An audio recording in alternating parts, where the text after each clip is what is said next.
My name is Susanne. My job involves bringing experts together to reduce energy consumption.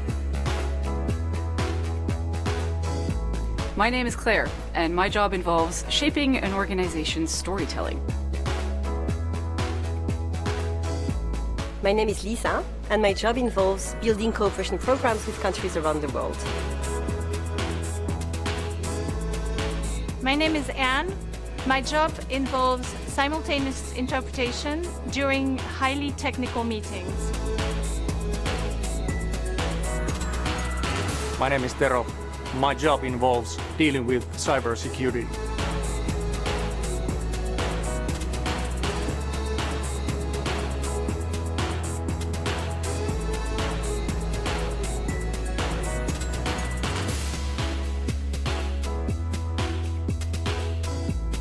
I work for NATO.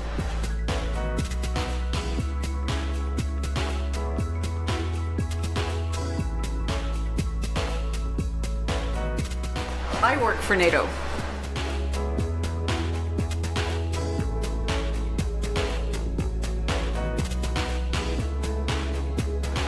I work for NATO.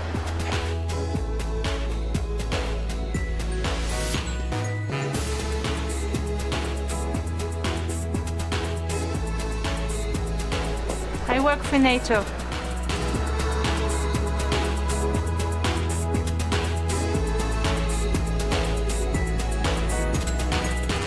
And I don't.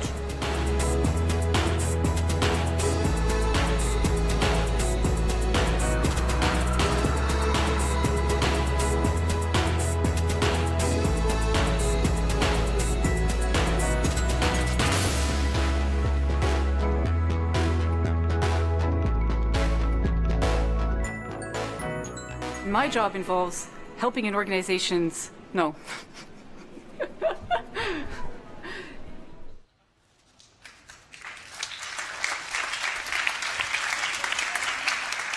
Hey, I'm really thrilled how many women are working for NATO. When I'm watching this clip, I mean, good morning. But we should say we don't work for NATO. We do not. Welcome back, everybody. And I should tell you what the Atlantic Council has tweeted this morning, and we're back. So day 2. And what we want to do over the next 15 minutes, Ines and I, is bring in some other voices to hear your reflections. We'll be hearing from the Assistant Secretary General in a moment. But for those of you who haven't read the 79 paragraphs of the communique yesterday, let me underscore paragraph 2. We face a dangerous, unpredictable and fluid security environment with enduring challenges and threats from all strategic directions. So that's the context. But remember, this is about NATO engaging, and that's why you're here. We want to hear from some other voices in a moment. Remember what we heard from Katarina from Warsaw yesterday. You're all being too proper. The atmosphere was too much politically correct. So let's hear some other voices, Ines. Yes, we want to bring in some folks, don't we? Yes, indeed. Where are they? I want to talk to the Atlantic Council, 3 or 4 from the Atlantic Council, because you're here on a leadership trip. You've been in the Balkans, you've been elsewhere. One of you, please. Would you join us here on stage? Would be lovely. So all 3 of you, it would be great. I did warn you I was going to come to you. So it's not a surprise. Thank you very much. This is your applause. Just give us your view of how this is going, Lauren. Okay. Just to kind of extend that. So I'm a journalist. I've been covering the Middle East for the past 8 years or so. A little bit of Africa as well. I guess for me, this is a great opportunity to come together and talk to interesting policymakers and whatnot. But to be honest, whenever I am at conferences like this, I can't help but to feel that it's just a little bit out of touch. So we've got to get more in touch. Priyal. You know, the first session yesterday was really great. I think everybody wanted to see a little bit more as the people just got up and were getting closer and closer and getting into the debate. I thought that was great. There was a lot of sparring. I felt like the sparring was missing from the other sessions. I wish there was a little bit more of that. There were in some of the sessions, I felt like everybody is pretty much articulating the same points, which are very crucial points, but I wish there were other sides. So which to it. points are you missing? For example, when we were talking about inclusiveness and diversity Yes. In that session, it was great, but inclusiveness and diversity is not just about women. It should have been about sexual orientation. It should have been about race, about religion. Why did we miss out on those issues? Okay. Do you agree with that? I see some nodding heads. All right. Okay, so we keep that in mind. So diversity is more than just gender equality. Good point. And can we get a microphone to Pete from Indiana as well, please? All right. Hi guys, my name is Rainer Sturfeld. I'm from Estonia. I'm an entrepreneur in California right now and always participated in public life in parallel. And what I feel that my takeaway from yesterday was that, you know, tough times like this bring us together. And I really actually like that we're going to have to, you know, come together and make some decisions and become better as an organization. It's like a relationship. You go through tough times. You revisit your values. You revisit your commitments. And, you know, yes, you will have some rubbing here and there, but I think that we would need actually even a little bit more of that just to shake things loose a little bit. So, all right, so we've got to keep shaking. Got to keep shaking today. Getting in touch, being more diverse, and gonna keep shaking. That's a message to all the participants and the moderators. Pete Seat Thank you from very Indiana. much indeed. Thank you very much. Pete Seat from Indiana. Stay up there. Good morning, and thank you to both of you for bringing some different voices to the table. This is much appreciated. My name is Pete Seat from the United States, from the great state of Indiana. And the two things I would share first, I was very struck by the message about not being proper and being less politically correct. And I think that's extremely important when we go back to our communities, to our member nations, to share this story. But I think the real point there is we have to be more than just public facing, as this event is, and we need to be publicly engaged. This can't just be a two-day session of talking and sharing these stories with people who already agree with one another. We need to do it back in our homes and back with the people that we live with each and every day. And the second point I would make is just how encouraged I've been seeing all the young dynamic leaders who have shared this stage over the past 24 hours. The Prime Minister of Canada, the Prime Minister of Macedonia, we'll be hearing from the Prime Minister of Iceland here in a few minutes. All young, dynamic leaders who are at the helm, bringing change to this world, and seeing all the young people in this room, too, leaves me very, very hopeful about the future. Thanks, Pete. Anyone else want to come in? We're going to remain dynamic. Please, down here, microphone here. We've got about 3 or 4 minutes. There first and here next. Go ahead. Thank you very much. My name is Florin Luca. I'm from Romania.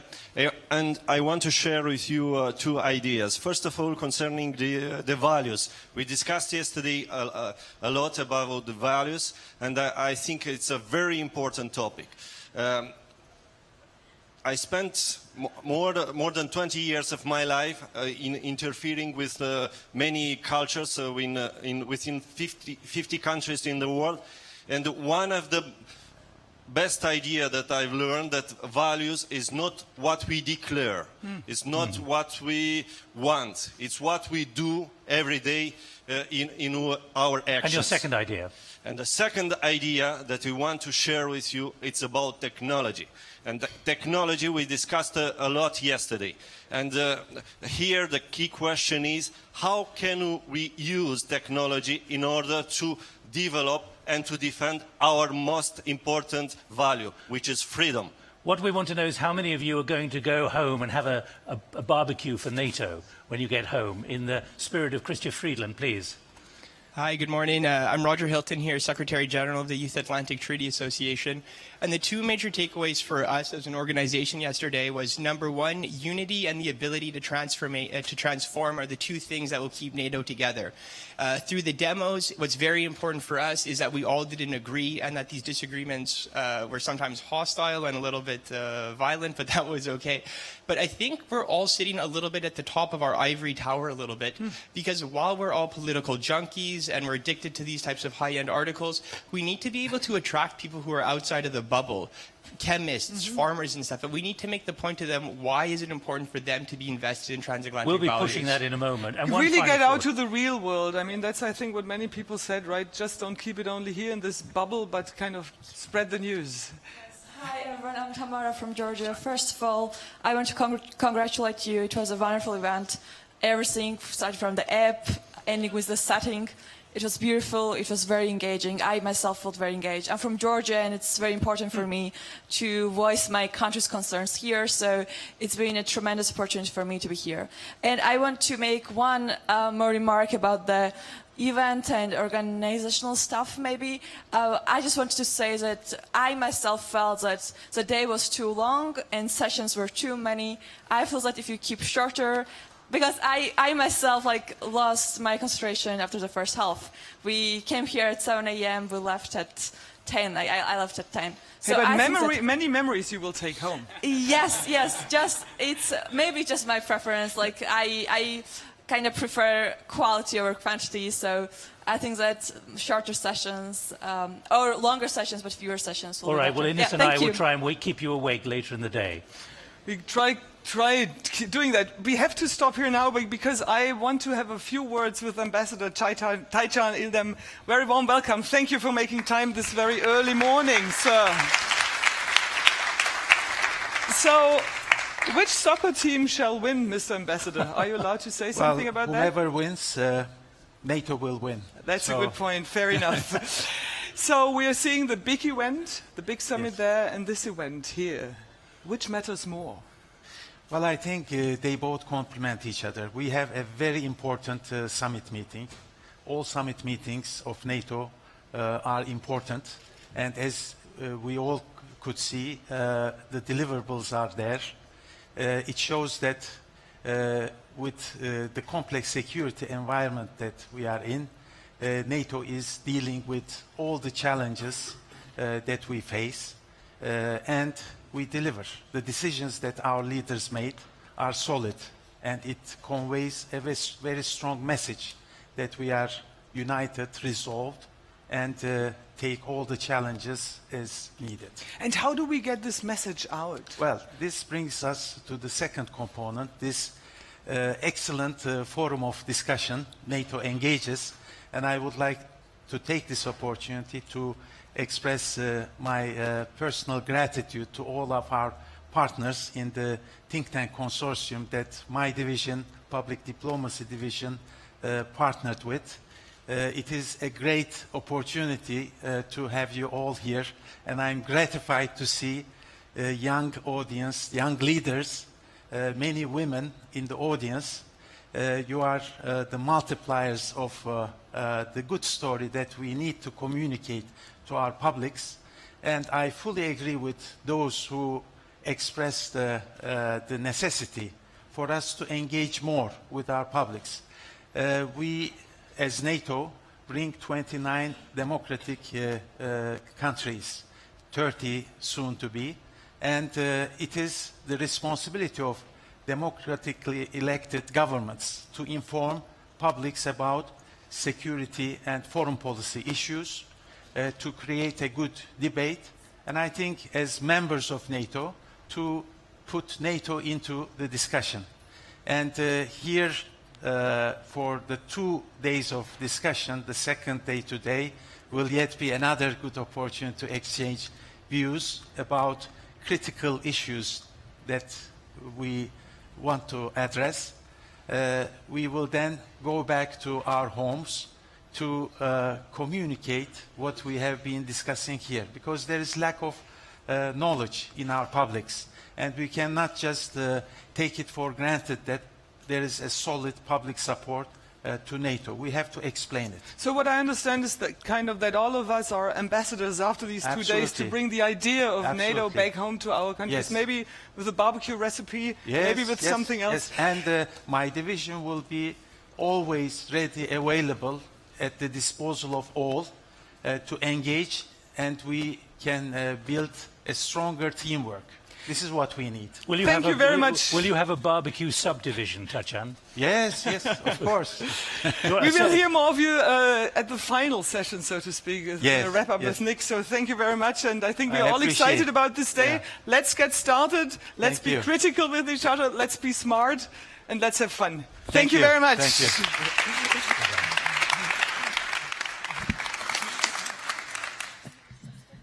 Ladies and gentlemen, please welcome the President of Women in International Security, Brussels, Ms. Corinna Hurst.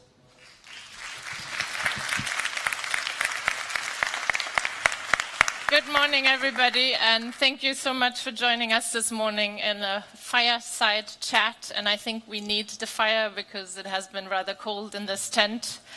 This morning we have a conversation with a very unusual NATO member. It's a member that doesn't have a standing army. It is up high north, surrounded by water, which leads to some interest among other global players, Russia and China. It is also a country that is led by somebody who is very skeptical about NATO, but is part of a coalition government, so needs to make compromises. So please allow me and join me in welcoming the Prime Minister from Iceland, Katrin Jakobsdóttir.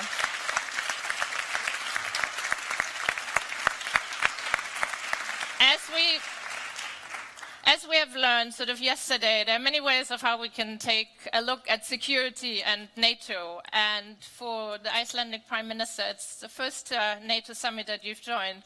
Why don't you share with us briefly sort of your takeaways and how has it been? Well, it's been quite an interesting experience, actually, to come here to my first NATO summit. As you mentioned, I come from a party which is very skeptical about the membership of NATO, but in Iceland we have also a great parliamentary majority for the membership of NATO. We have a national security policy. So what the message I've been trying to bring over here at this summit, because all of these people here are, of course, people we are working very closely with, is really that we need to think about security in a broad manner. We need to think about security and how we can prevent conflict, not only stop conflict when it has already happened. And then we need to think about climate change. Then we need to think about cyber defenses. Then we need to think about social instabilities and social equality. So I think, for example, I said yesterday, Iceland has been increasing its spending on defense, like all other NATO nations, without having any military, obviously. So we have a little special position. But it's also important to think about development aid, humanitarian aid, and think of that as an investment in global security. And that's really our take on it in Iceland, how we can make the world a more peaceful and secure place and do it from a broad view. Yeah. So let's take a seat and talk a little bit about multilateralism. Obviously, NATO is a multilateralism organization, you know, shared values, cooperation, pooling of resources. There's another institution, the UN, which in 2015 came forward with its Sustainable Development Goals. There's 17 of us, and it really has been a signal about looking at issues and problems differently in a holistic manner and sort of looking at sort of solutions. I'd be interested in your take. Are there some lessons learned about the Sustainable Development Goals that are maybe useful for NATO to look at and take on as it's in its sort of future work? Well, I think, you know, we have a clash of ideas here, because a lot of people say NATO is just a military or defense alliance, and NATO shouldn't be thinking about SDGs. NATO shouldn't be thinking about what the UN is doing. But when you sit at a summit, like I did yesterday for the first time, these are all the same people that are also going to the UN summits. A lot of these people are also meeting at the EU summits. So what we need to think about is that the things we are doing here don't clash with the things that we are doing there. So I think it's very important for NATO to think about the SDGs. What the NATO is doing is really, how does it go together with everything else we're doing? For example, when it comes to gender equality, that was one of the things I talked about yesterday. We have the 1325 resolution. can we make the world a more secure and peaceful place if we think about gender equality also within NATO? And I say yes to that question. And I think NATO can and should do a lot better when it comes to gender equality. I think when we just look at history and look at the examples that we have seen, is that when we have women around the table in all offices, also in security and defense, we get different solutions, different questions are asked, and the results are better.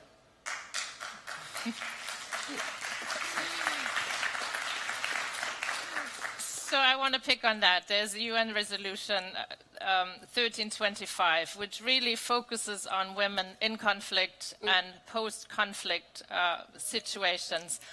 Are there lessons learned from implementing the resolution that we can apply to maybe a broader context in terms of bringing women to the table? Well, I'm very proud to say that Iceland has been on top of the list when it comes to gender equality, the top of the list of the World Economic Forum, now for 9 consecutive years. And a lot of people come to me, foreign media, and ask, okay, isn't Iceland just paradise on earth for women? And I always say, no, definitely not, you know. I'm Prime Minister number 2 that is a woman. When we have Prime Minister, maybe 30 Prime Ministers who have been women, I can say that we have really reached gender equality. So there's a lot of work to be done also in Iceland. And what we have learned, however, from all this is that when we think about things from the aspect of gender equality, for example, when you're in a conflict-ridden area and think about the role of women and families, you take a different take than when you're just looking at it with the glasses of the conflict, really. And that applies for every sector in life. You get a different education system, different health system, if you always have the gender glasses and put them on regularly. So does your government regularly put the gender glasses on as you're sending people to the NATO headquarters? Absolutely. And as I said yesterday, gender equality shouldn't be something that you talk about when you have spoken about all the serious business, when you have spoken about security and military spending, and then we're going to talk about gender equality later in a side room. You have to have it always there. You have to have it as an underlying thought in everything you do and say. Yeah. And, you know, we are working on that with our government, not only when it comes to defense, but in all sectors of society. Okay. I want to pick on another SDG, number 16, which talks about sort of justice and sort of institutions. Institutions have been really, sort of multilateral institutions have been under stress and really been challenged. The rule of law has been challenged. Partnership has been challenged. Where is Iceland on this? And do you have some novel sort of new ways of maybe sort of addressing some of these sort of challenges for these institutions that we can sort of move forward, kind of doing things differently? I think one of the words that comes to my mind, having read about you, is, you know, you want to do things new. I mean, there's new ways of doing things or creating new institutions, but how can we ensure that the rule of law is really being upheld and that people have a place to go and ask for justice? Well, all politicians think they're doing something new, so that's nothing new about that, but it's a common factor for us. But why is it important that we have international institutions, that we are always thinking about the rule of law, that international law should be followed and obeyed?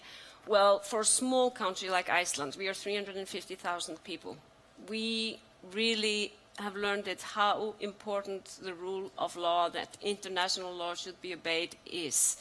And this is maybe, I don't know, coming from a small country and only knowing that view of the world, I don't know if it's as important maybe for the really big countries, but for us, we gained independence in 1944. And became a republic then. So for us, these mechanisms, these structures are highly important because they ensure that all countries, small and big, can actually survive, can actually make their points and have something to say really about how the world is run. So that's why we, wherever we go, stress this item, and this is of course part of the SDGs, that we have institutions that are working transparently, that are democratic, and that are following the international law. So I don't think this is a novel idea, actually, but I think in this world we're living in now, where maybe increasingly complex challenges, I think this cannot be stressed enough. Yeah, thank you. I want to ask you one more question, but I also want to make sure that our audience gets ready. I want to give you a chance to ask your questions to the Prime Minister. I know climate environment is very important to Iceland, and you personally coming from a Green Party. Is there anything that NATO and the UN can do together to be a bit more preemptive in terms of when it comes to potential crises and disasters? Well, climate change is definitely a key factor when it comes to global security, because what we probably will see is we are going to see more migration, we are going to see more social instability because of climate change. And personally, I think this is the biggest challenge we are facing now, how we are going to react to climate change. And I also think that if everybody really must participate, we have put forward an ambitious goal in Iceland to become carbon neutral. So we're not only reducing emissions of greenhouse gases, but we're also planning to increase carbon binding, for example, by growing forests, restoring wetlands, etc. And we can't do this just the government or just the individual. We have to have the local communities, we have to have the private sector, we have to have the individuals, we have to have everybody on the team. And that's why you ask, can NATO do anything? NATO must do something, because we all have to deliver our share for this important project, which really revolves around that we all need to head for carbon neutrality. Yeah.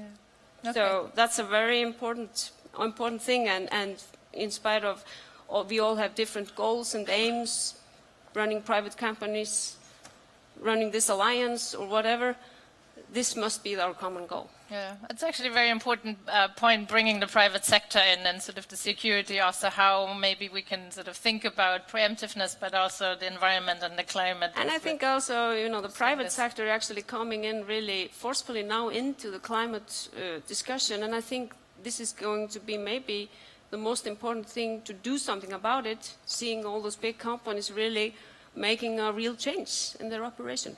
Yeah, thank you. Let me open it up to you. We have a question here.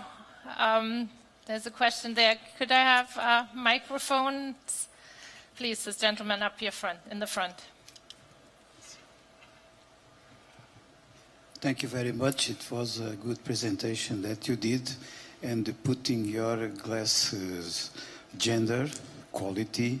I would like to know what you think that was the most important in the declaration of this NATO summit to your country, to the maritime routes that are near Iceland, and the problems of security in this high north. So I would like what you could underline as the most important in this declaration. It is a declaration of 79 points. So it was a very consensual declaration. So what is the most important there? Not only the gender equality and the environment, but related to security, what was the most important in this declaration to you? Thank you. Thank you, sir. Do you want to respond? Well, it's always difficult to make a choice, as you mentioned, with so many points in this declaration. But I would like to mention two things. One that I personally think is very important, and that we talked about also in during last evening's dinner, and that's the goal for disarmament and nuclear proliferation. Hopefully we are going to see some positive developments there in North Korea, in the Korean Peninsula, but also within NATO. And Iceland is actually hosting a conference this autumn about disarmament, and this is an issue we put very high on the agenda.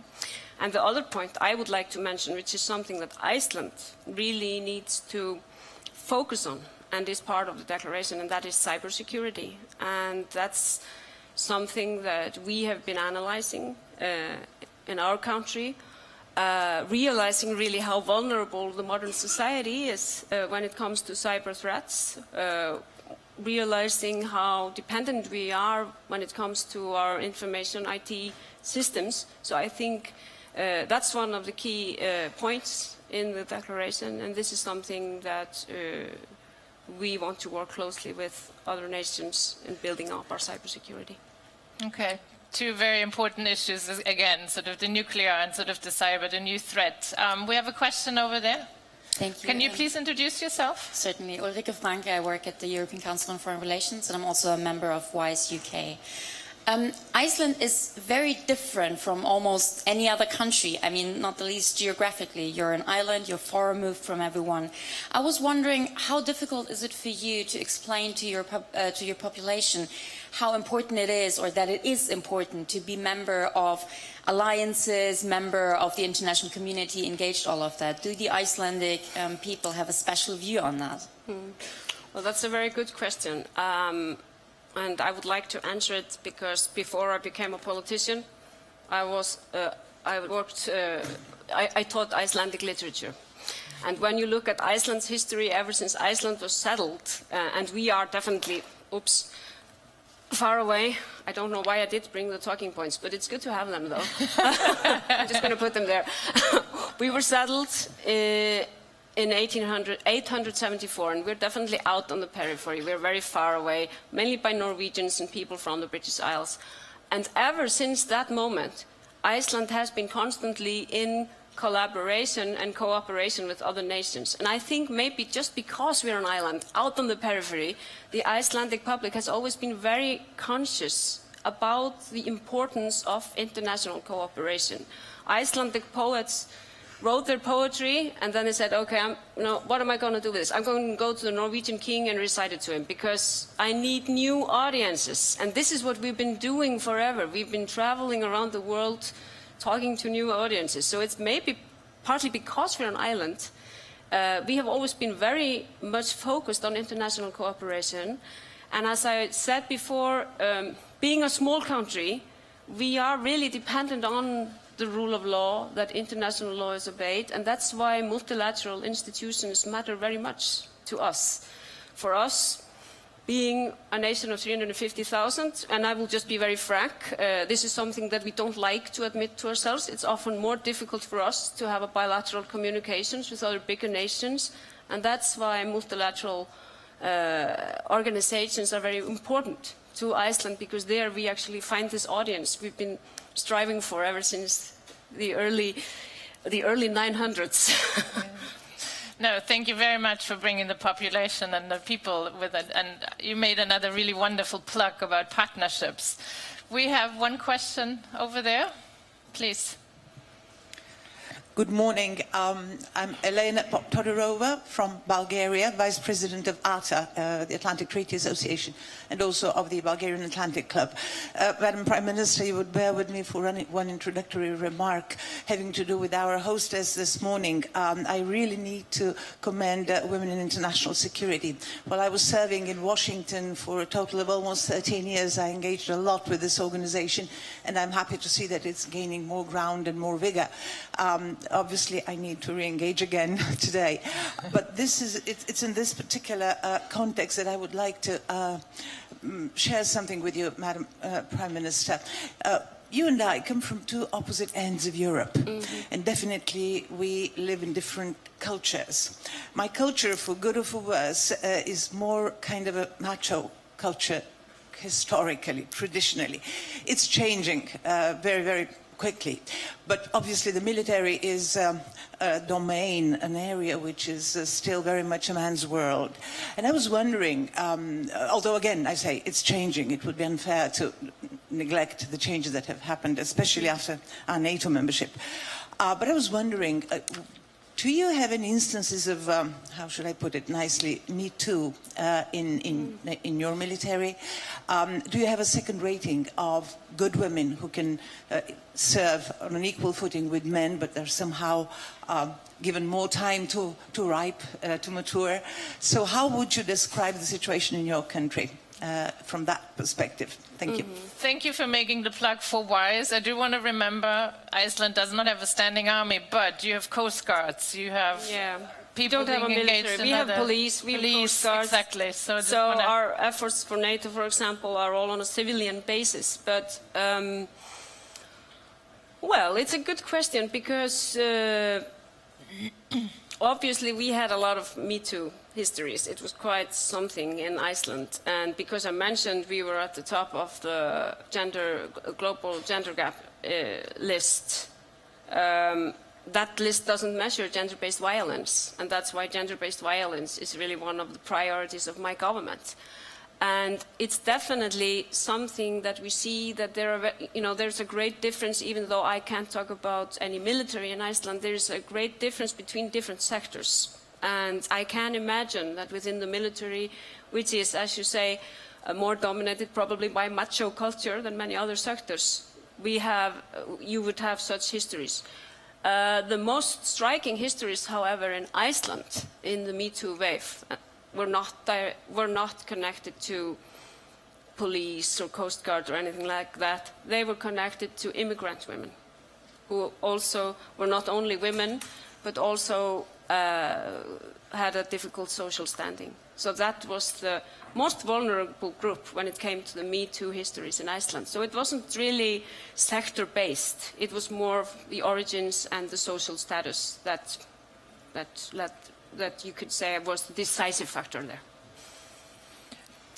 do you want to talk a little bit about how you've addressed it, or how has Iceland come together behind that? Well, sometimes it is good to be small, because when something happens in Iceland, you can somehow deal with it very quickly. So what has happened in Iceland is actually that government, institutions, private sector, we have all been together to talk about how we are going to react. We are all making plans on how to deal with Me Too and how to deal with gender-based violence. We are focusing on it from the judiciary system, from the health system, from the education system.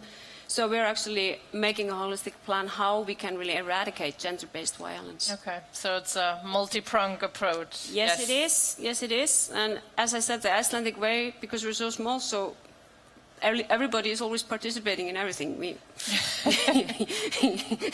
It's a little bit...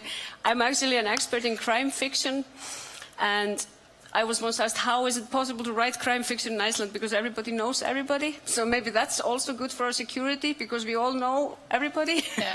So that's maybe an asset too. Yeah, it's another way of inclusive security. Yeah, you could say that. Thank you. I don't know if it's allowed to make jokes at such a serious convention. I have one more question here, Yes. and then let's see how we do with time to take two more. Please, the microphone. Yes, thank you, Richard Scholes, MP from Latvia.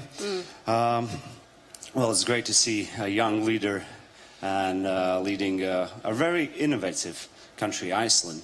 And I think we can take a lot from Iceland in terms of long-term planning. Fine example is football, national football team. I mean, what you have pulled off Thank for you the for past mentioning that. Thank you.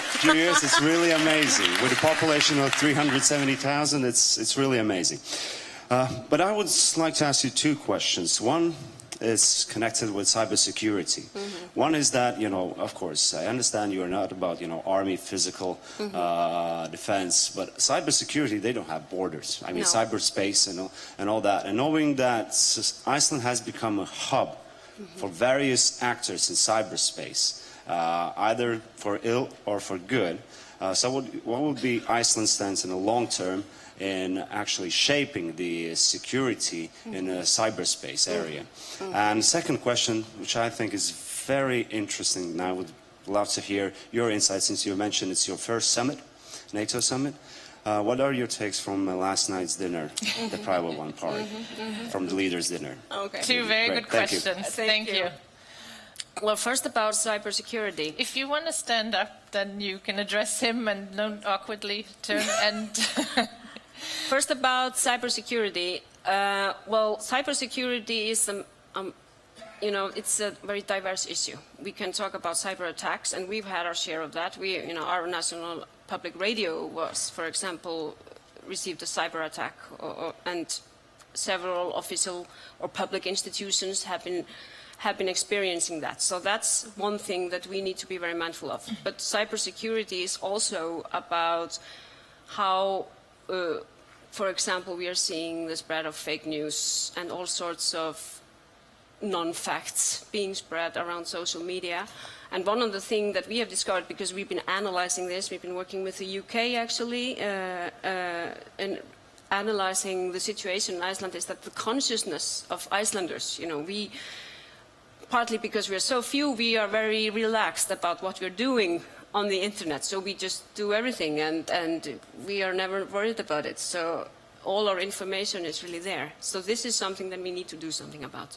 But at the same time, because you mentioned that we have become a hub for several actors, we want to be a leading country when it comes to freedom of information, freedom of expression. So these two goals are difficult to match. And this is actually one of my priorities in my ministry, the Prime Ministry. That's really writing a new law on information, guaranteeing that freedom of information and freedom of expression, but still at the same time raising the consciousness of the Icelandic people about internet and information, and also ensuring the cybersecurity of all our important institutions. Because what we've seen is that you can actually just disable the whole healthcare system by a cyber attack, for example. And as I said, we have become so dependent on it. Yeah. The second question, the dinner. Russia. Well, I think I'm not allowed to say anything. But I could say that I thought it was interesting being here for the first time, feeling the great tension before the meeting and the dinner, and then experiencing much less tension in the meeting and in the dinner than in the media. So that was one of the things I found really interesting, because if you look at the media, you would have thought that everybody would have been just like going crazy in the meetings and in the dinner, but it wasn't, definitely not like that. So that was quite an experience for me. The meeting yesterday, we talked a lot about, and I mentioned disarmament and nuclear proliferation, and that was one of the key topics, for example, at the dinner yesterday. And hopefully we will see something good coming out of that. Yeah, thank you. That's very reassuring. I think we have time for one more question. Could we have a microphone up front? Please introduce yourself. I'm Tobias Lindner. I'm the defense policy spokesperson of the Green Party in the German parliament. Okay. And I share your view that we need to get a wider understanding what is security, and that it's not only military. Mm-hmm. How easy or how hard is it to convince your allies in the alliance that they share this view, especially when it comes to spending? Mm-hmm. Well, I'm not saying that, I didn't feel that everybody agreed with me. I can tell you that. But I think it's problematic talking about security differently. And I think for me, coming from the political direction I come from, it's my duty to do that, to talk about security differently.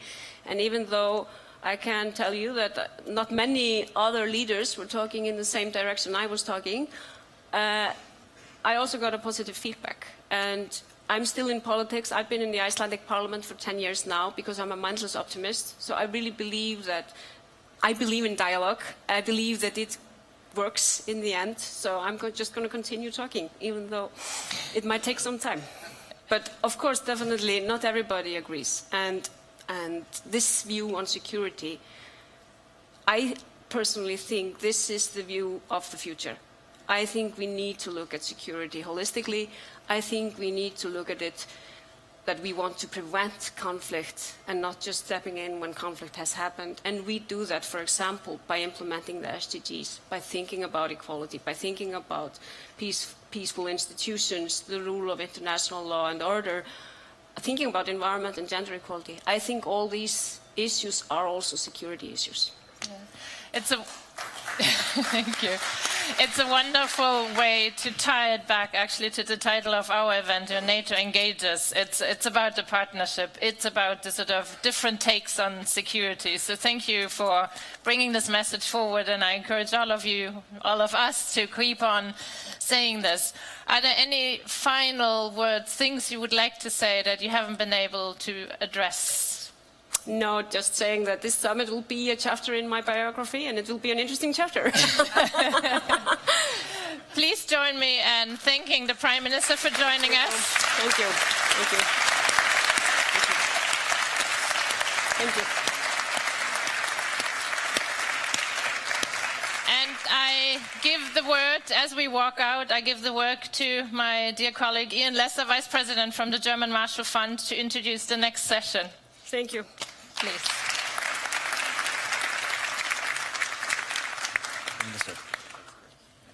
Thank you. Thank you. Well, Corinna, thank you very much. And good morning, everyone. We, in some ways, anticipated this conversation we're about to have yesterday in different ways. I think probably if you think back to the speakers we had yesterday, there was hardly a speaker from whatever location around the alliance who did not refer in some way to the South.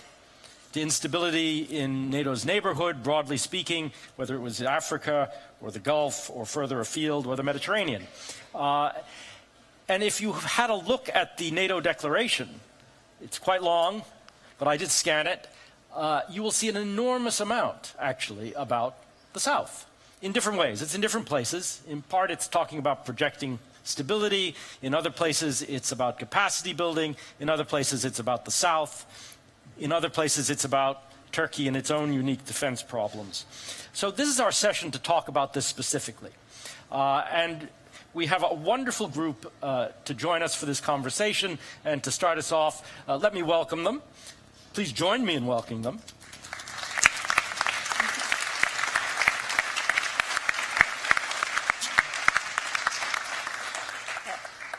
Well, you all have the bios, but let me just mention we're delighted to have with us General Benjamin Hodges, who is at the Center for European Policy Analysis now, former commander of U.S. Army in Europe. Ben, thank you for joining us. Iman Ben Mohammed, a member of the Tunisian Parliament, thank you. Thank you. Very much. Amanda Sloat, formerly in the U.S. government, now at the Brookings Institution. Amanda, thank you. And not least, finally, Soleh Özel from Kadir Has University in Istanbul. And Institut Montaigne. And Institut Montaigne, maintenant. Thank you. As is our practice, I was going to give them all an opportunity just to give us a kind of a little bit of an insight from their different perspectives, and they are very different perspectives, on the kinds of challenges that are being faced in the region, what we might see in the future, what the NATO role might be. And Iman, maybe I could start with you and ask you, just from your perspective in Tunisia, how you see the security environment and how you see, what would you like from NATO? Oh, thank you. Yes, I'm maybe the voice of the South here and the voice of the new generation and the new democracy, actually. So when we talk about Tunisia, we talk about a new democracy. So, and maybe talking about the instability in the neighboring country of the NATO. Tunisia is the only stable country after the Arab Spring. And this is a good achievement for us. And we are trying to keep this democratic process going and this stability going, even in this region of insecurity and instability. And as you all know, that the crisis in Libya actually is a threat for our national security in Tunisia. And this is not an easy thing actually to keep this stability. Talking about the NATO and the role of the NATO, actually Tunisia is a no-NATO major ally, and we have a good cooperation in the security issue and the military issue. So we have the reinforcement program of our military, and we have the border control for stopping the infiltration of terrorists or the weapon, and we have this program of fighting terrorism actually. And we have this strong relation with, of cooperation with the NATO. But about the perception, yesterday the Canadian Minister of Foreign Affairs said that maybe the NATO should not to be just the ally of the government and the country, but should to be also the ally of the people. And actually, when we talk about the NATO in this region, the South region, usually we don't have a very positive perception for the people, not the government. We have a strong relationship with the government there, and the NATO have a strong relationship. But when we talk about the people, the perception in general, when we talk about the NATO, is about the military intervention. And I think if we want to guarantee, and we have a recent memory of that, the intervention in Libya, in Iraq, in Afghanistan, in Syria, and all of this military intervention. And actually, if we want to guarantee the stability in this region, we should to change this perception. We should to have more relation with the people there.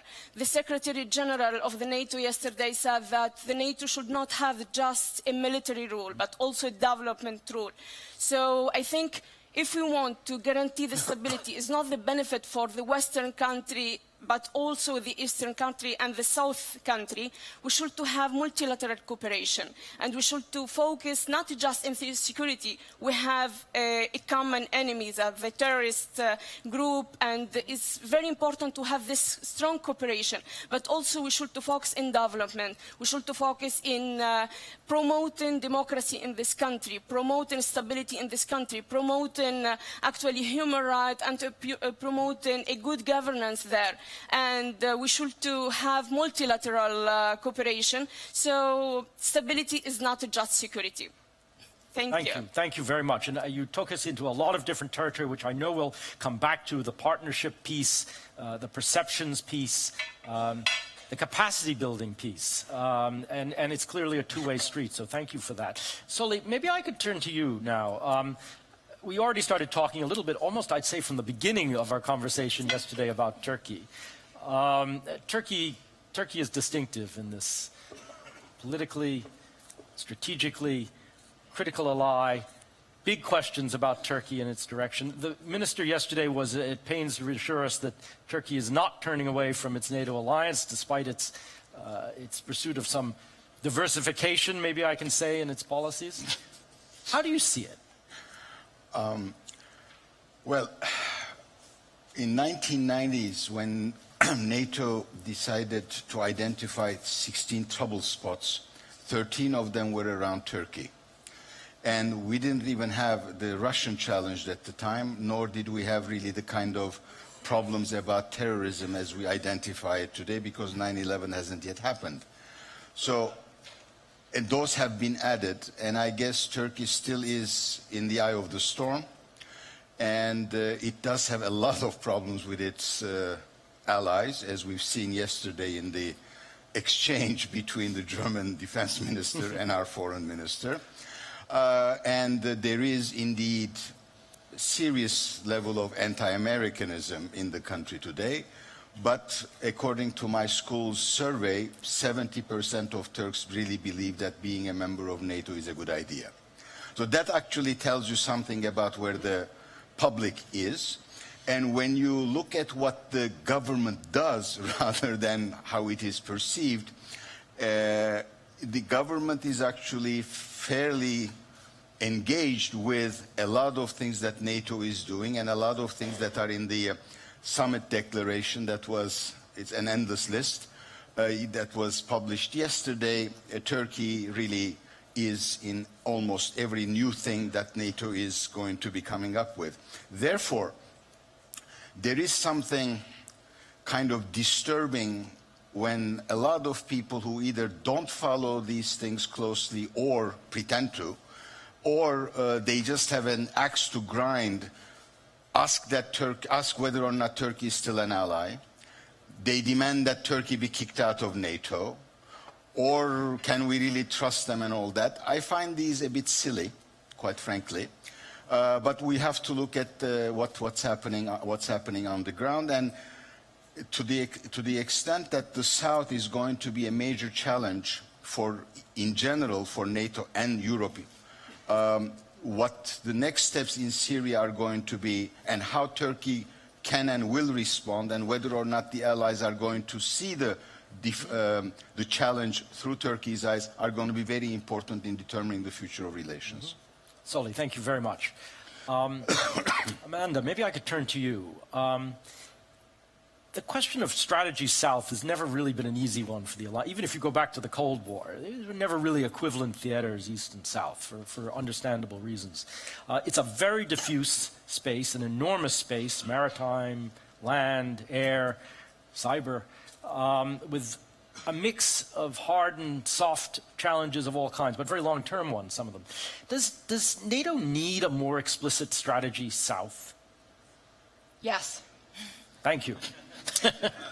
No, I was struck in listening to Solly, that as one who has worked on Turkey for many years, I have to say that that Turkey increasingly makes more sense to me now that I see what's happening in the United States, with his line about ignore the rhetoric and look at the policy. And I think that that's true if you look at what came out of the summit yesterday. I think, as both of you said, the communique really was developing a quite robust strategy, finally, for dealing with the challenges in the South after many years of having been looking at what's been happening in the East. And I really feel, as an American, it's unfortunate that the histrionics of my president in recent days has overshadowed the headlines of what really should be good news coming out of here. I think if you look at what U.S. policy has been toward the South, again, some of the actions have been a little bit different from what the rhetoric has suggested. I think the United States has been quite actively supporting the resolution of the name issue between Greece and Macedonia, which resulted in what we saw as the very positive announcement of the alliance starting accession negotiations with Macedonia yesterday. We also saw strong efforts by the United States in the last couple of years to support the reunification of Cyprus, which would be something that would resolve tensions between Cyprus and Turkey, which would then be advantageous to enable cooperation between NATO and the European Union, which has been a challenge. One thing that hasn't been as discussed, and I don't know if this fell into the list of 16 challenges that Turkey faced, but we've got increasing tension in the Aegean between two NATO allies, between Greece and Turkey, with Greece currently having 2 soldiers that are in prison inside Turkey. So we have plenty of challenges within the alliance, and particularly within NATO and EU members. But if you look at the broad range of challenges that we're facing in Southern Europe, it's clear that NATO and the EU need to be doing more. We have a significant migration problem, which is an example of where NATO and the EU have been cooperating effectively. We need to continue to do more there. We need to continue to try and resolve the conflict in Syria, which is contributing to the migration crisis. I also saw the NATO communique made reference to a number of ballistic missiles that were coming from Syria into Turkey, directly threatening a NATO ally. And then there's also broader questions about what's going to happen with Iran in the wake of the U.S. administration stepping away from the JCPOA, looking at reimposing sanctions, as well as the broader question of how we confront Iranian aggression within the region, as well as everything we're trying to do to solidify democracy in North Africa. So that was a longer answer to your initial question of yes, we absolutely need to, and I hope that the U.S. continues to engage constructively with the alliance in finding ways forward to do that. No, Amanda, thank you. And I mean, it just gives a sense of the sheer complexity of the region and the kinds of challenges that are there. Not all of which clearly are going to be challenges where NATO is going to be in the lead. There are some of these things that are very long-term, migration challenges you mentioned, where there will be other institutions that will be taking the lead role. Ben, let me turn to you. From your experience and your perception now, how do you see this? But maybe in particular, say a word about how the alliance is going to balance these demands east and south, and maybe even say a word about some of these places we may not have talked about the places at the seams between east and south, in the Balkans and in the Black Sea. What do you see? Thanks again. First, I had the privilege to live in Izmir, Turkey for 2 years, 2012 to 2014, for NATO's new land command. Turkey, an essential ally for the alliance, the geography, obviously, a very capable military, incredible history. Also one of the most frustrating allies I've ever encountered. They're spring-loaded to be offended at every possible turn. So it's difficult to deal with them. But the alliance is still so much more effective with Turkey than without Turkey. And in fact, it's essential for us. The air base at Incirlik, of course, The control, Turkey is very, very strict in implementation of the Montreux Convention and who can come into the Black Sea with maritime sea power. That's very important that they do it so even-handedly and so strictly. Yet I think Turkey could provide more leadership in the Black Sea region. I think the Black Sea is probably more important to Russia than even the Baltic Sea. There's no way, I think, in my lifetime that Russia will ever give back Crimea, even though they've signed up to the Minsk Agreement, and of course it's U.S. policy that Crimea has to be returned to Ukraine. There's no way they'll do it. They've got even more A2, AD capability there in Crimea than they have in Kaliningrad. They can completely dominate the Black Sea. So the alliance has to figure out how do we push back, make Russia compete in the Black Sea in a way that's not provocative, but ensures the protection of our allies Romania, Bulgaria, Turkey, and also very important partners like Georgia, Ukraine, and of course Moldova. Russia has troops still in Transnistria, peacekeeping troops. They occupied 20% of Georgia still, even after they signed the so-called Sarkozy Agreement where they said they would leave way back in 2008. They're still there and they have no intention of leaving Georgia. And obviously everybody knows what they're doing. Almost 40,000 Russian-led separatists in the Donbass, and of which probably 5,000 on any given day are actual Russian officers and leaders. Russia has made it impossible for the OSCE to do its task to monitor implementation of Minsk and ceasefires, so it's no wonder that Ukrainian soldiers are dying every week. So the alliance, as part of coherence, needs to figure out how do we put as much effort and attention into the Black Sea region as we have into the Baltic.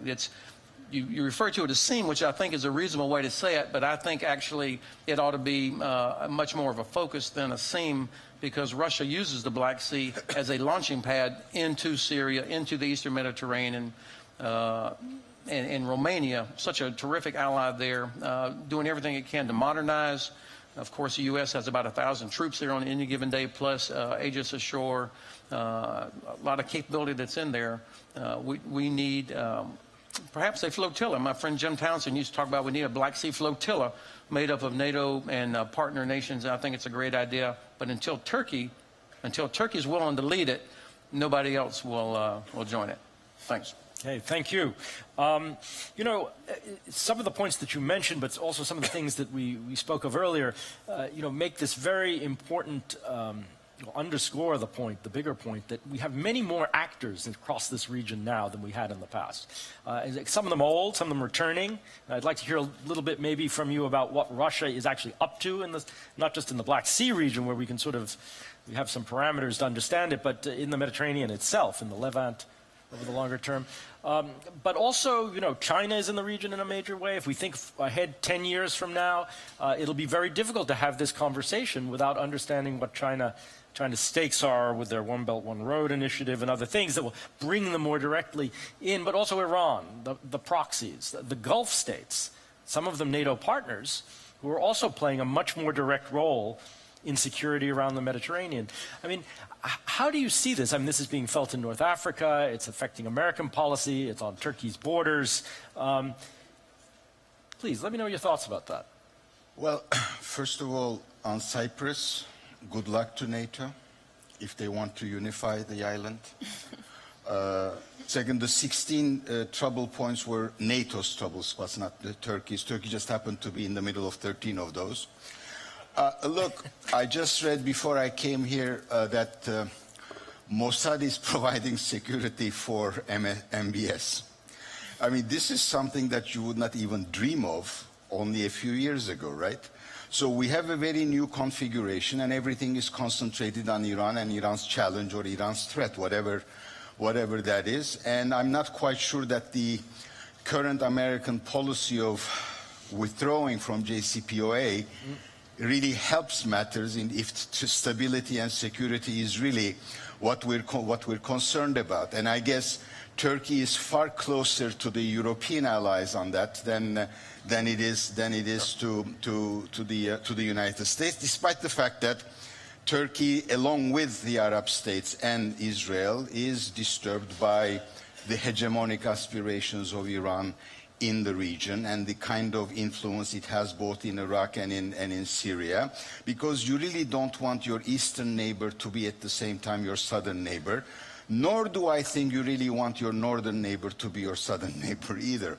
So we have to really, and then you may wonder, I mean, I didn't mention it in my opening remarks, how come Turkey is so close to Russia today, right? I mean, we had this kind of... Why is Turkey so close to Russia these days? Partially because Turkey or the Turkish government believed that the Western partners were not sensitive to its threat perceptions. Second, and I think this is really being belittled, especially in this town, the absolutely inadequate reaction of Western allies to the coup attempt of 15th July 2016. You don't underestimate the kind of disappointment, disillusion, and then anger that generated not just in governmental circles, but certainly in the most pro-Western public in the country, in my view. Okay. Let me maybe shift that slightly and talk about another place where Russia has also been active, at least diplomatically, and that's in Libya. And where we see that going. There are countries in the alliance, principally Italy, but also others, who see this, the prospect of a long-term, unstable Libya as a serious security problem. That can't be more meaningful for any country than Tunisia as a neighbor. Actually, yes, the situation in Libya seems that we need maybe a few years. Let's be more hopeful to have a few years to guarantee the stability, actually the political reconciliation there. But is a little bit best than Syria. Actually, Syria is like a country with a very, very chaotic situation, and the reconciliation in Libya and Syria and all this country, actually, not just the agreement and the agreement between the major actors, international actors actually in the region, but what we need actually to find the agreement is not just the national or international, but the regional actors. The role of the regional actors about the stability and in Syria and in Libya and in Yemen also is very crucial for the stability of the Mediterranean. So yes, Russia is also now in Libya, but maybe we have a Tunisian initiative about the stability in Libya, but our initiative about Libya is to put the different political party there and the different political actors to have a dialogue with them. But the situation there actually need more regional agreement between Egypt, between Emirates Arab, between Qatar and Turkey, Algeria, and all this player in this region, and even also the European Union and United States, of course, and Russia. So it's not just international players, but the most important thing is the regional players there. So. Can I just add on that, and it may be that this is a case where the regional players need to take a much more active role, because I think Libya has really proven to be a challenge for the international community and also for NATO.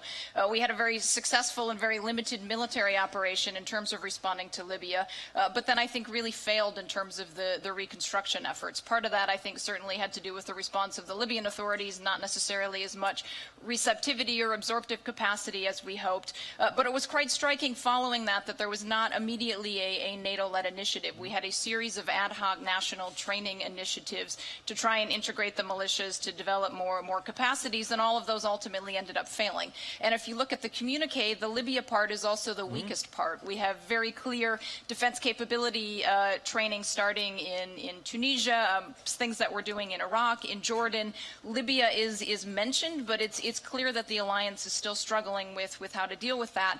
But that ends up being one of these weaker links still in developing terrorist threats and also migration threats. Sure. But what are the implications, as you describe them, and what would be the implications of a Libya that simply doesn't go back together, or a Syria that does not go back together, and presents you not just with a crisis management problem, but with a decades-long problem of holding at arm's length risks that affect the NATO alliance? May I ask who's responsible for it? Please. Yeah, I just did. I mean, is it really the absorption capacity of the Libyans that is responsible for the mess that Libya is in? Don't the ones who have actually intervened and unseated, and certainly not a very likable fellow, and not having followed suit, are they not responsible? I just returned to Ms. Mohammed's earlier remarks. That is, if you want the Southerners to look at NATO and see what we've been discussing yesterday's inclusion, this, that, and the other, then there's got to be some accountability, and then you can move on. That's what I think, anyway. Yeah. Well, I think that it's in the interest of the alliance to address threats and challenges at the source, not wait till they come to the gates. For the Roman Empire had the Limes Germanicus for 250 years. They invested the equivalent of zillions of euro and hundreds of thousands of troops for 250 years to protect their people. And so I think conceptually, the alliance ought to be doing the same thing with a combination of development as well as security forces in North Africa to address why do you have Islamic extremism there? Why do you have hundreds of thousands of people willing to risk their life to come across the Mediterranean or come through Turkey to get into Europe? So, and by the way, I think probably a lot of Europeans would be willing to invest more money in security if they saw it in that regard as protecting Europe versus thinking purely in terms of Leopard or jets or something like that. I think that Turkey, in 2012, I remember they said 40,000, that's the maximum number of refugees we can take. That's the red line, 40,000. Of course, there are more than 3 million. There are more than 3 million refugees currently in and around Turkey, plus probably 1 million that have already passed through Turkey. So I think all credit to Turkey for the load that it has carried. But I remember the former foreign minister said that the foreign policy was no problems with neighbors. And when Admiral Stavridis said, that's great if none of your neighbors have problems. But that's not the case with Turkey. Okay. Well, I mean, your question raises a broader question of what responsibility then we end up having in some of these Middle East countries generally. I mean, I certainly was not meaning to put sole responsibility on the Libyan authorities for the case of things. I mean, unlike Iraq, we didn't start the fighting in Libya. When many people point to Iraq where there was a problem and the U.S. intervened and it was a mess, Libya where we sort of intervened and then walked away and it's a mess, and Syria where we did nothing and it's really a mess.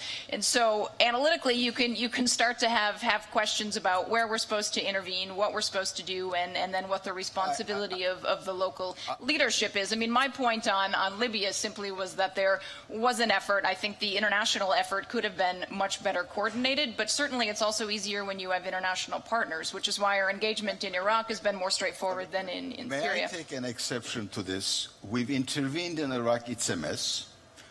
We have kind of intervened in Libya, it's a mess. We have not intervened in Syria, it's a mess. Therefore, it cannot be us that is responsible for any of these. I really find that, which I know is very prevalent in Washington, but I really find that logic wanting. I'm not saying I agree with it. I'm putting it out as an analytical framework. I'm not saying this to you personally, but it is a very, very prevalent view in Washington. We do what we do. It turns out bad.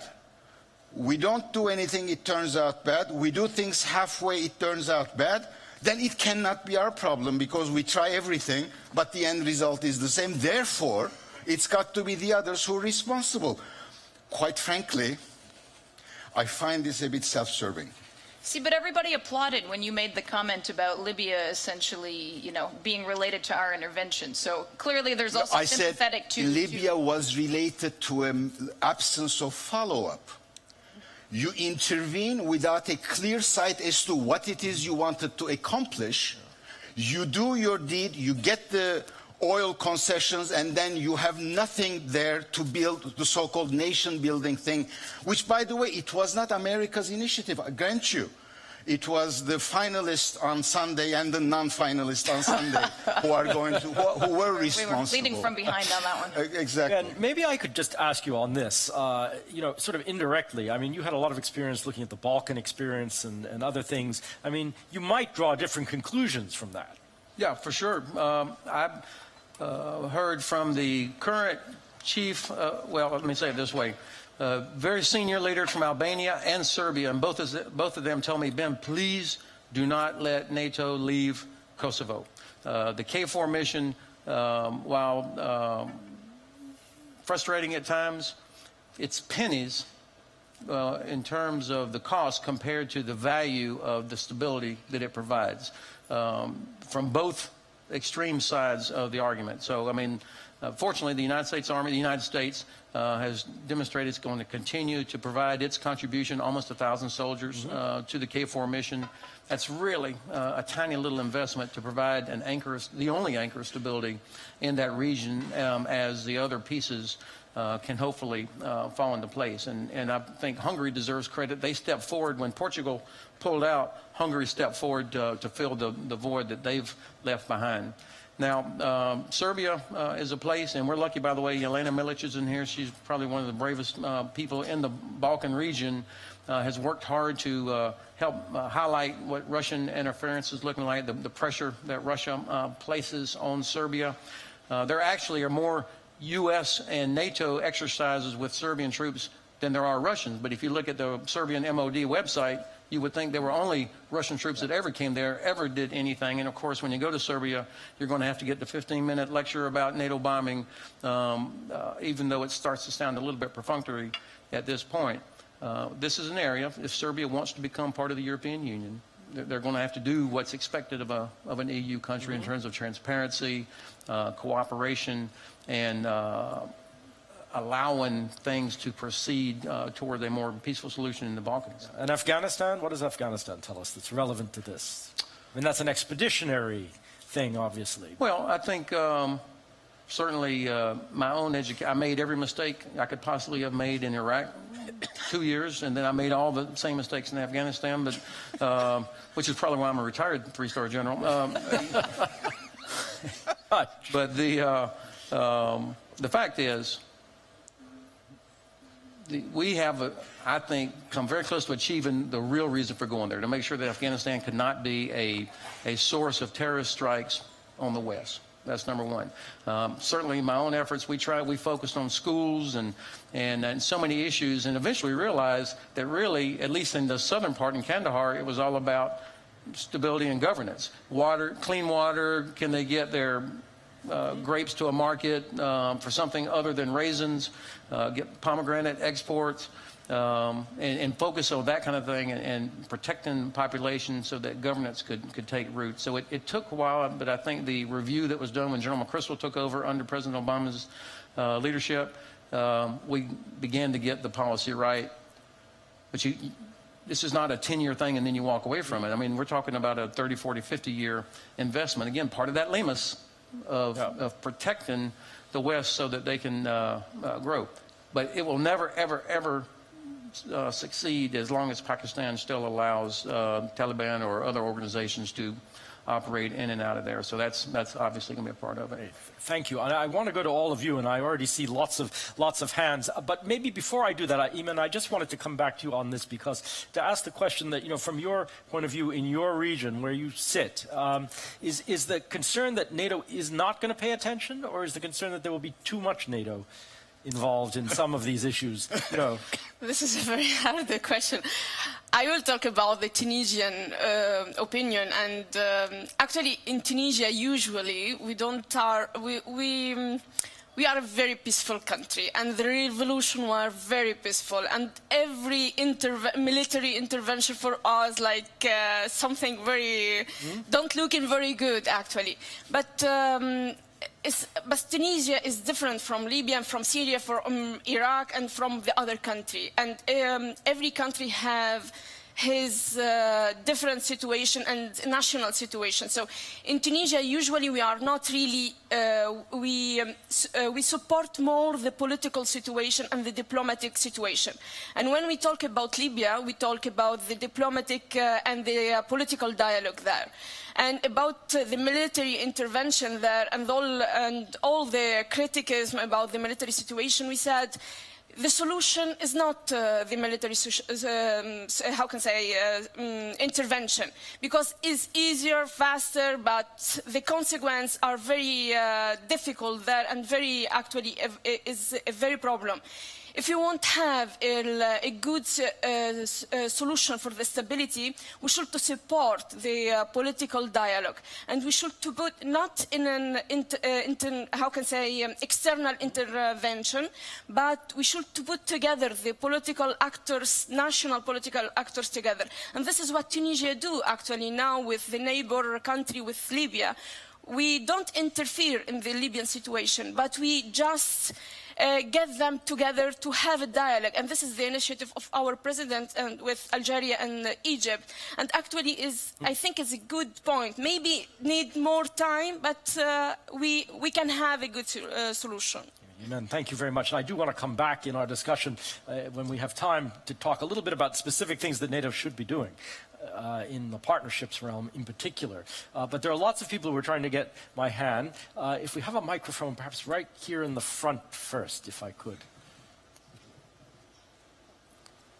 Okay. There we are. And comments, fair game as well as questions. So as long as they're brief. Thank you very much. I am Júlio Miranda Calha. I am of the Portuguese Parliament. And I'm responsible in NATO Parliamentary Assembly by a report about tackling challenges of the South. But I would like to question these four speakers, and mainly these parliamentarian from Tunisia. I was very sensible about your declarations on development and things like that.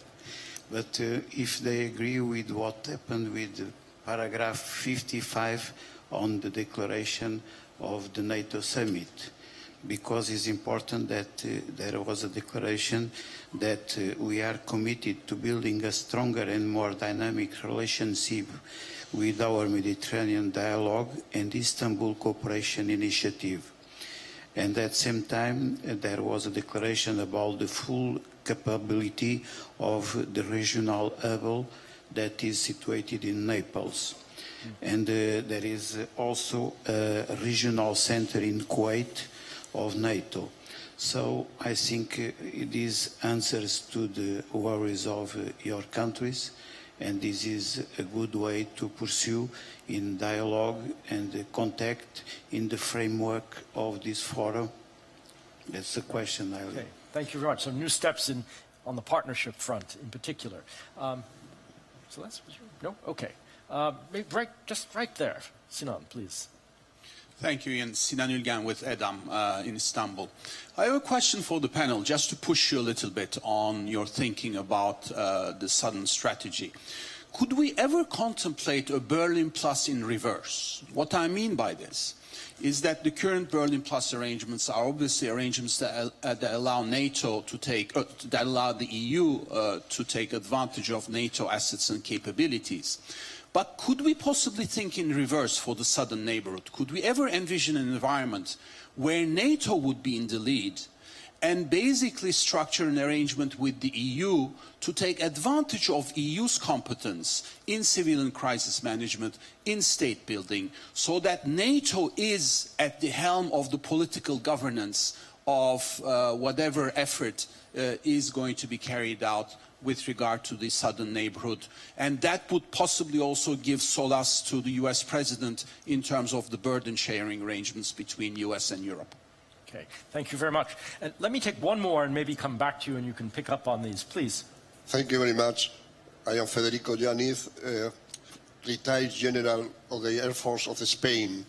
And I am very much interested to know the opinion of one of the panelists, or both or three of them, about the situation, because we are speaking really about instability in NATO's neighborhood.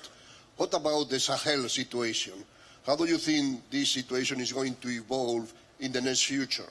Because I think that's a very, very serious issue to take on. Thank you very much.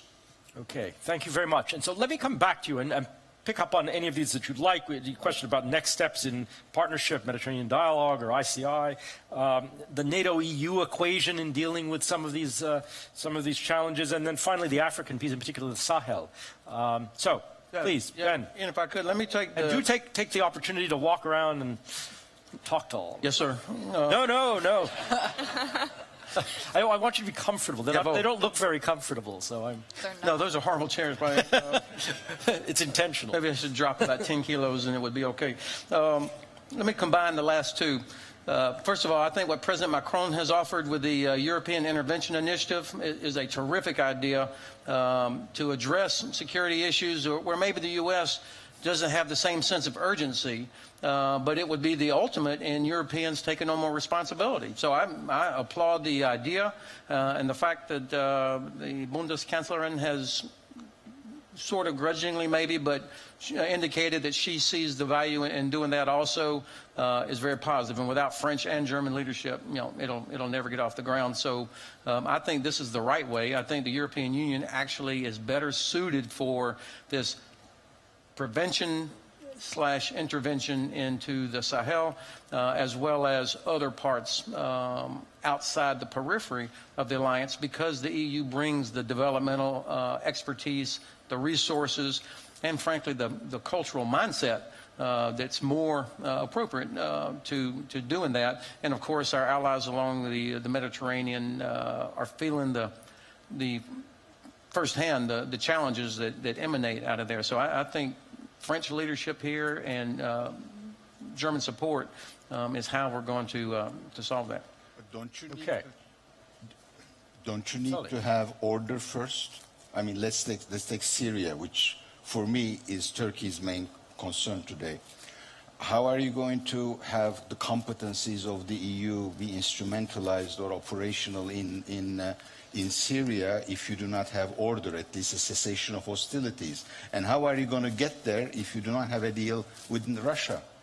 That, I think, is the question. And then, of course, then you have all sorts of other questions.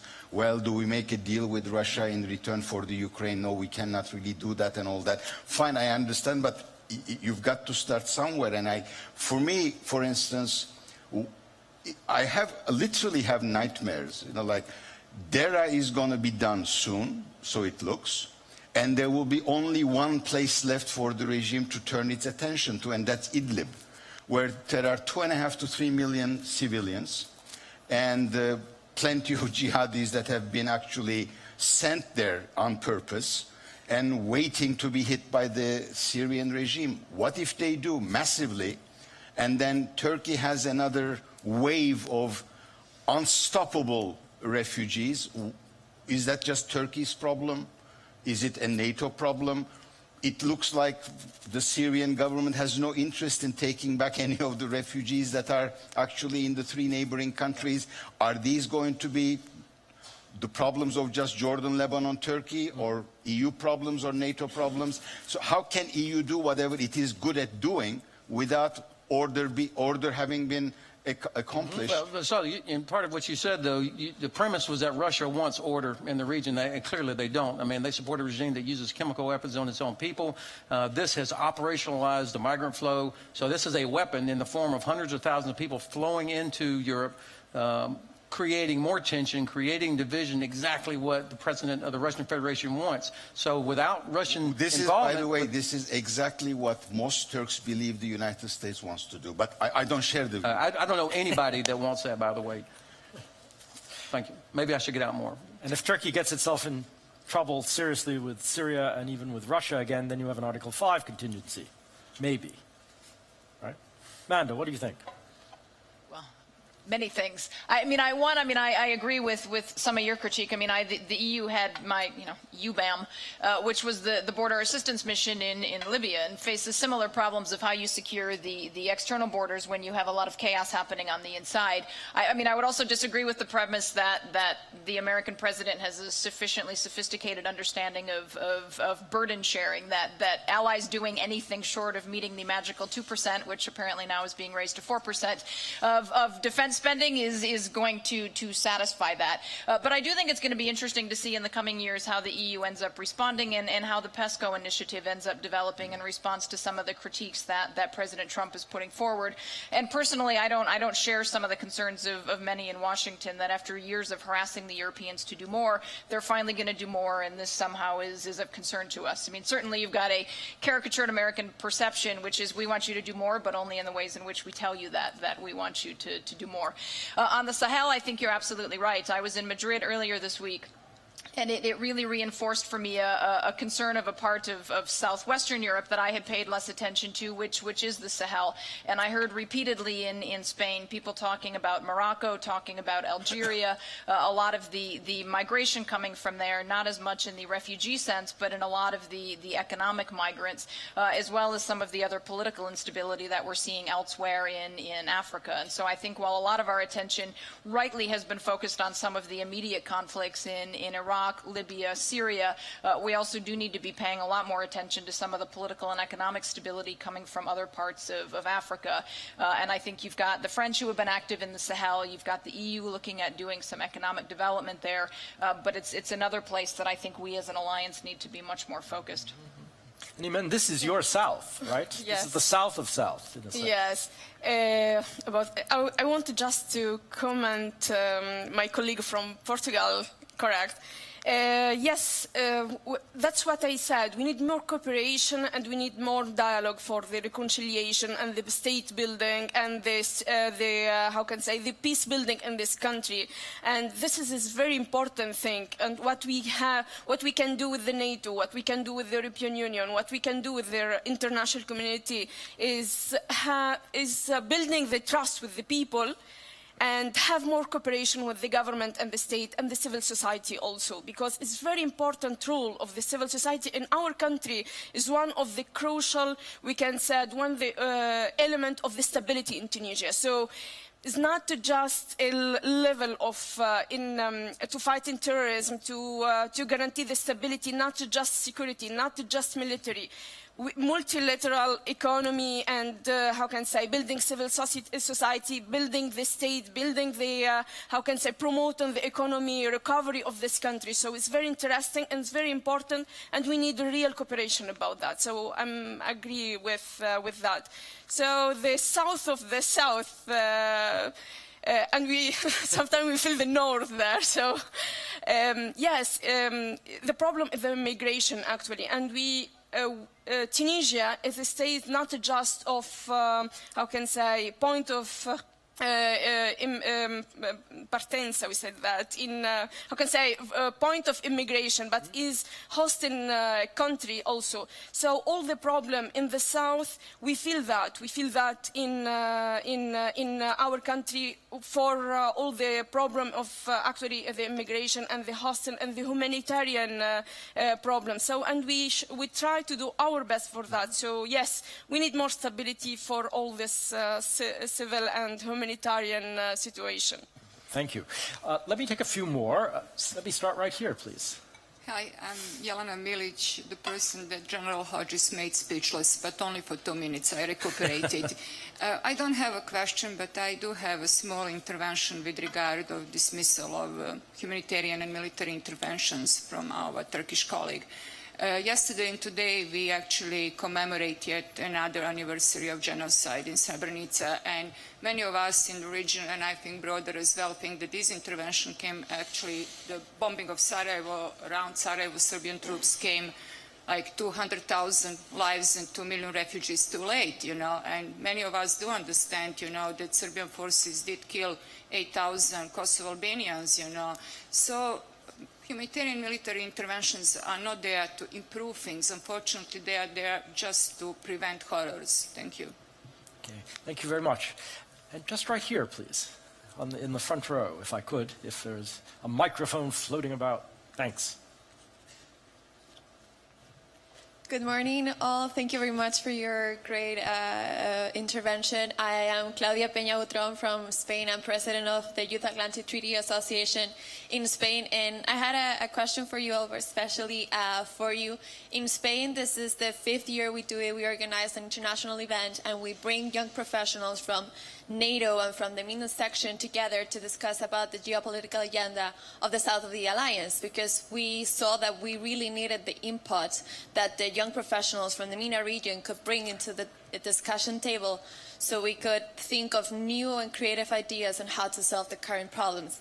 So my question is, how do you think we can better engage with the MENA youth, especially with this case, the young professionals from Tunisia, because we in the YATA network, in YATA International, we do not want to miss all their experience, because we have learned that thanks to them, we can have their perspective of the problems rather than how we see it from the south, and they say, as you said, you see it from the north. So how can we better engage with them? Thank you very much. Thank you very much. And let me maybe just take one more, and if I could go just in the back, please.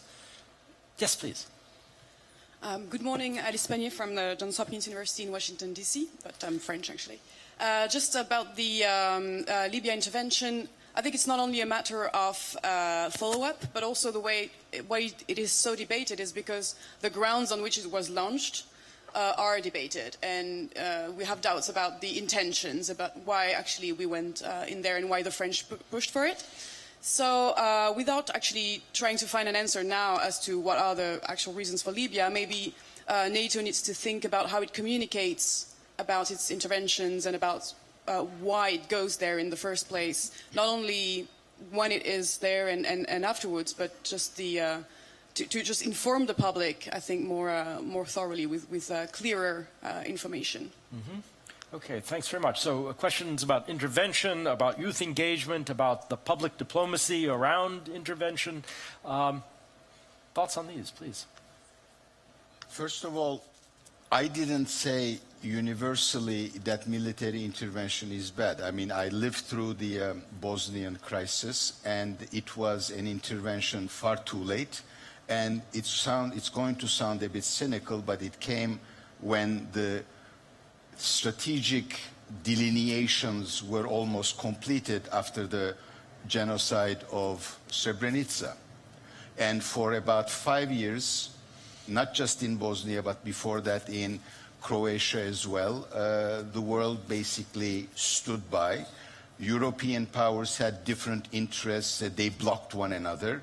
But ultimately, what happened in Srebrenica finally got the United States, which wanted to let the Europeans take care of it, and they couldn't. And the United States finally intervened and did it, but it still was unable to build afterwards a Bosnia that is functional. Maybe it was impossible to make it functional. So I just want to make the at the point. Okay. Right. I've got to push back on that. First of all, you're very unfair to the United Nations, which did try to intervene, not successfully, but a lot of really brave men and women from several different countries did try to stop what was going on before Srebrenica. It was unsuccessful. Fortunately, under President Clinton, the United States did, as part of the alliance, then provide leadership, and of course, the Dayton Peace Accords, but it was still a group of nations that were involved, and it was our great alliance. I think this was the first time the alliance actually went out of sector to do a mission. Hugely successful, not perfect, but hugely successful. And again, it shows how important it is to have American leadership, but also how important it is to have the alliance, where people, you have the right rules of engagement, you've got the right sort of chain of command, the right kind of mission that allows us to do it. That's why our alliance is so important. Mm-hmm. I thank you for the point, which I think is important. And this gets at some of the larger point that I was trying to make with this comparison of Iraq, Syria, Libya, and you could certainly put Kosovo and Bosnia in that, which is there's a continued lack of clarity within the international community, including within the NATO alliance, about how and when we want to intervene. We went into Kosovo, some argued questionable legal basis. When we went into Libya, people were relying on the Kosovo precedent. The Russians supported Libya in the UN. They've come to argue that they have regretted that because they didn't understand what we were going to do. Certainly many people, and I have deep sympathy for this, would argue that the horrors of chemical weapons use in Syria would merit a stronger intervention from the international community. And so I think this whole debate goes to show that there's still a lot of questions about whether we intervene to further specific national interests, what our responsibility is to intervene to protect American interests. And a lot of the initial support for responsibility to protect that emerged in the Balkans has gone away. I mean, the reason for intervention in Libya was Gaddafi's comments that he was going to hunt down people like rats, and that's why we went in. You know, I think some of the military action that we've seen by President Trump in response to CW has been justified. But certainly for those who are being killed by barrel bombs, it's not any more horrific of a death than those are being killed by CW. Just for the youth engagement, actually, Tunisia, yes, is the population of Tunisia are a very young population, and we have, as I said, a very young democracy also. And the promoter of the revolution was the youth and the women in Tunisia. So how to engage with young, I think. With civil society, the role of the civil society. The youth in Tunisia have maybe less participation in politics, and actually with 7 years after the revolution, they start to lose hope also to change actually in the situation in Tunisia. Even the situation actually from who look outside Tunisia.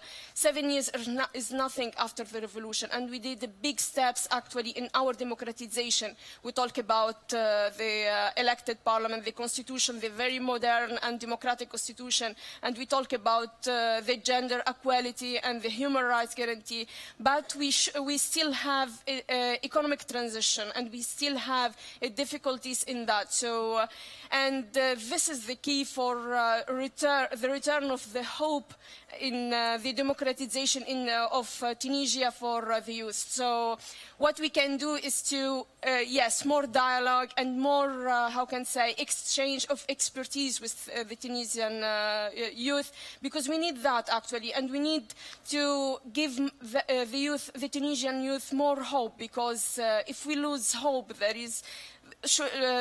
that means we will return maybe in a fragile situation. We are going very well in our democratic transition. We are still going in our economic transition, but without the role of the youth and the hope, the return of the hope of the youth, and with the cooperation with our partner actually in the region, the Mediterranean region, we cannot do it actually. So yes, more engaged for youth and with the civil society there. Okay, thank you very much. I'm conscious of our time, but I think we have time for one more question, and I have one of my own before we end. So please, just on the aisle there. Yeah. Hello. This is Wakar from NATO Association of Canada. I worked for U.S. government before. I have a question for you. When we say we intervened in one country, and Afghanistan and Iraq, and then they have problems, and then we intervened in another country, and they have also problems. So do you want to say like your presence and absence does not matter in any country? Because I say that, and also like if you want to defeat Russia, you create fighters in Afghanistan, and after you are done with that, your narrative changes. Like we are fighting Russia from what they are doing in Afghanistan and Pakistan. So how that narrative shifts so soon? Because now your president says like you wasted money in Pakistan. Right? Is this the right way to treat your allies, like who were engaged in the proxy war for you?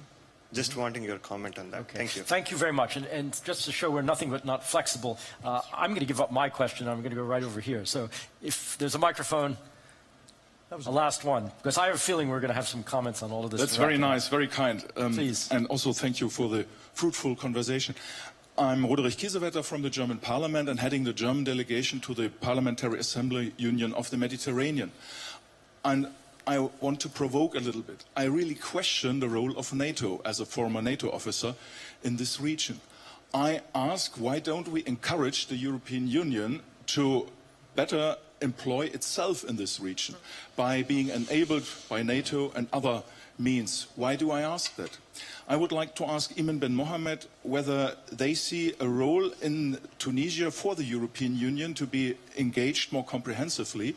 And I would like to ask Amanda about the perception of the European Union inside your think tanks.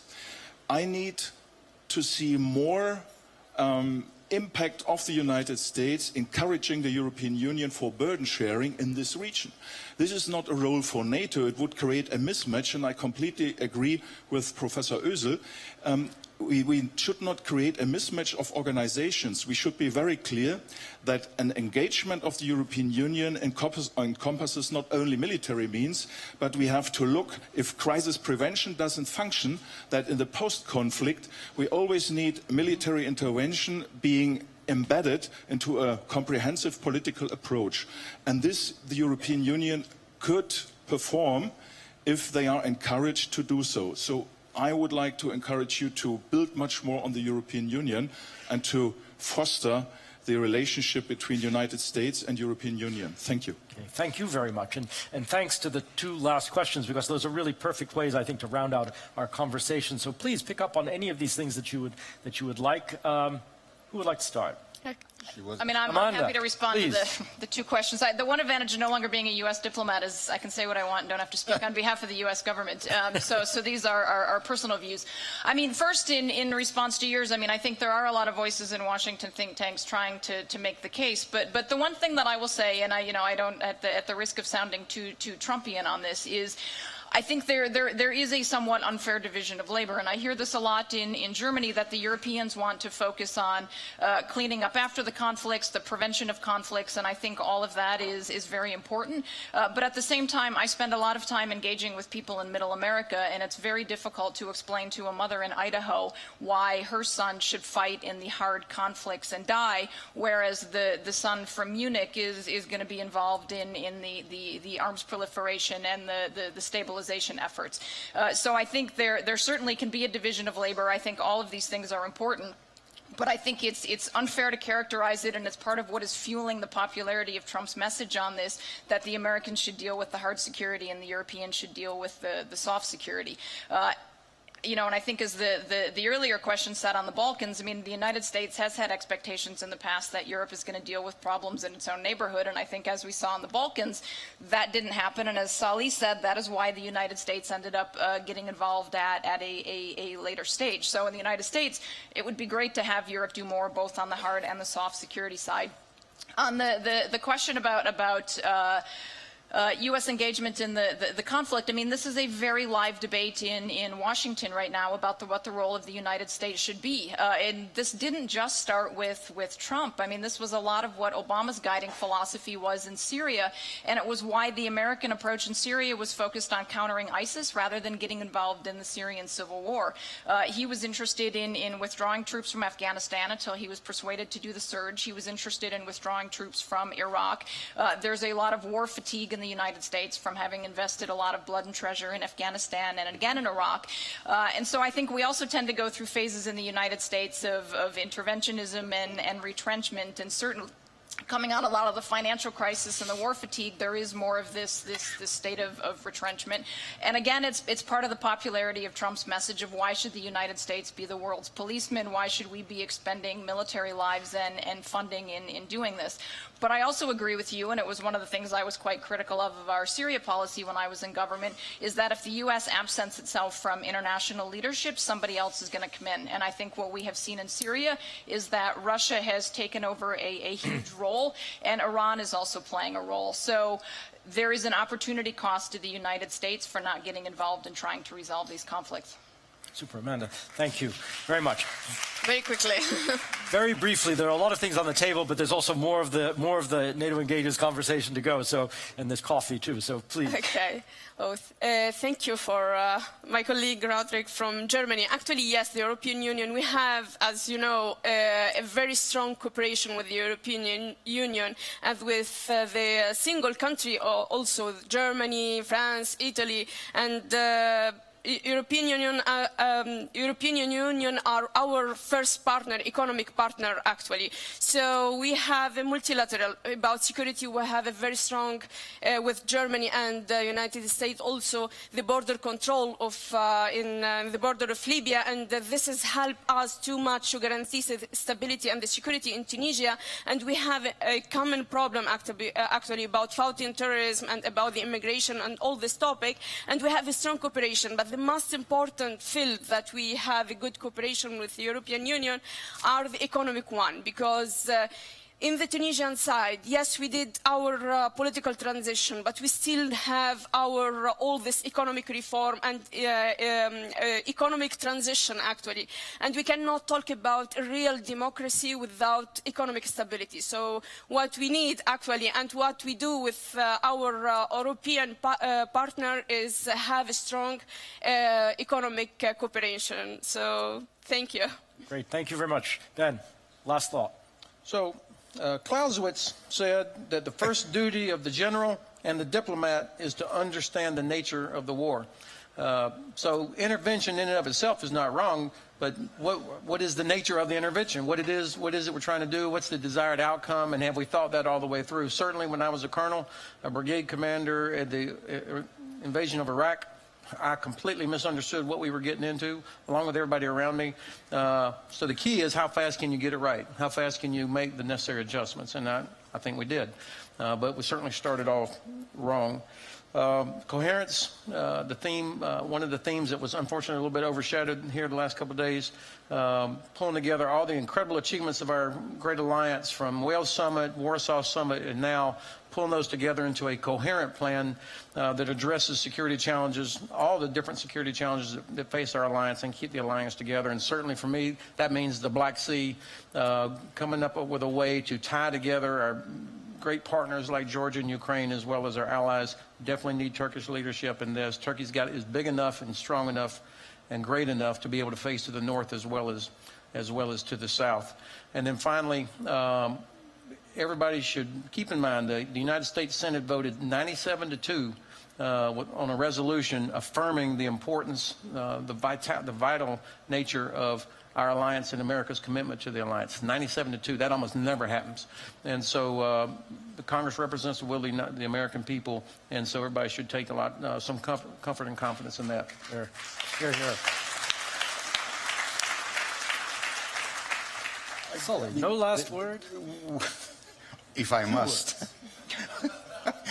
Well, I guess what comes out of this is, first, for the South, we'll have to really be thinking beyond just defense measures and hard security measures, number one. And second, whether one likes it or not, a way has to be found in order to have a conversation with Russia that is going to be constructive. It may be difficult, but we'll see. Sully, thank you. Sully, Amanda, Iman, Ben, thank you very much. Please join me in thanking them for this conversation. And we welcome you to coffee. Thanks. Thank you. Thank you. Thank you very much. That was super.